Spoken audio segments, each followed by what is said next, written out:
बहुत समय पहले एक राज्य में एक बहुत ही सुंदर राजकुमारी रहती थी जिसका नाम स्नो वाइट था। वो इतनी सुंदर थी कि उसकी सौतेली माँ, जो एक दुष्ट रानी थी, उसे देखकर जलती थी। रानी हमेशा स्नो वाइट को मारने के तरीके ढूंढती रहती थी। एक दिन रानी ने एक जादूगरनी से संपर्क किया और उसे स्नो वाइट को मारने का एक जहरीला सेब देने को कहा। जादूगरनी ने रानी को एक जहरीला सेब दिया और बताया कि अगर स्नो वाइट इस सेब को खा लेगी तो वह तुरंत मर जाएगी।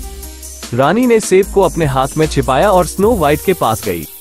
उसने स्नो वाइट को सेब दिया और कहा, ये लो मेरे प्यारे बच्चे, ये तुम्हारे लिए एक उपहार है। स्नो वाइट ने सेब लिया और उसे धन्यवाद दिया। उसने सेब को काटकर एक टुकड़ा खाया। जैसे ही उसने सेब खाया वो बेहोश होकर गिर पड़ी। रानी ये देखकर बहुत खुश हुई। उसने सोचा कि स्नो वाइट मर चुकी है।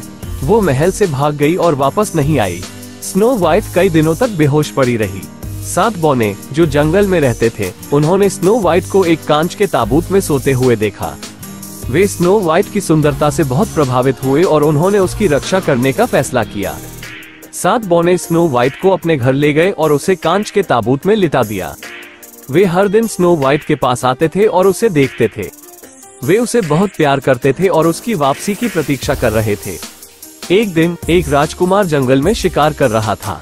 उसने स्नो वाइट को कांच के ताबूत में सोते हुए देखा। राजकुमार स्नो वाइट की सुंदरता से बहुत प्रभावित हुआ। वो स्नो वाइट के पास गया और उसे चूमा। जैसे ही राजकुमार ने स्नो वाइट को चूमा, वो जाग गई। स्नो वाइट राजकुमार को देखकर बहुत खुश हुई। उसने राजकुमार को बताया कि वो कौन है और कैसे वो जंगल में आ गई। राजकुमार और स्नो वाइट एक दूसरे से प्यार में पड़ गए। उन्होंने शादी करने का फैसला किया। स्नो वाइट के 7 बौने भी उनकी शादी में शामिल हुए और बहुत खुश हुए। स्नो वाइट और राजकुमार अपने राज्य में वापस चले गए और खुशी खुशी रहने लगे। स्नो वाइट ने एक बहुत ही अच्छी रानी साबित हुई। उसने अपने राज्य की प्रजा का बहुत ध्यान रखा और सभी लोग उसे बहुत प्यार करते थे। दुष्ट रानी का अंत। दुष्ट रानी को पता चला कि स्नो वाइट जिंदा है और खुशी से रह रही है।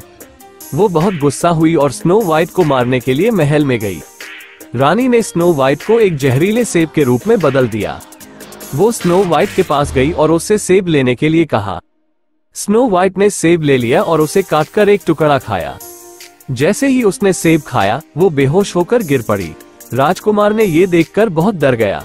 उसने रानी को पकड़ लिया और उसे महल से बाहर निकाल दिया। रानी जंगल में भाग गई और वो फिर कभी वापस नहीं आई। स्नो वाइट को बहुत दुख हुआ कि उसकी सौतेली माँ मर चुकी है, लेकिन वो जानती थी कि रानी ने उसे मारने की कोशिश की है। स्नो वाइट राजकुमार के साथ अपने राज्य में वापस चली गई और खुशी खुशी रहने लगे। देखने के लिए धन्यवाद। मुझे उम्मीद है कि आपको ये वीडियो पसंद आएगा। अगर आपको ये वीडियो पसंद आया तो कृपया इसे लाइक करें और इस तरह के और वीडियो देखने के लिए मेरे चैनल को सब्सक्राइब करें।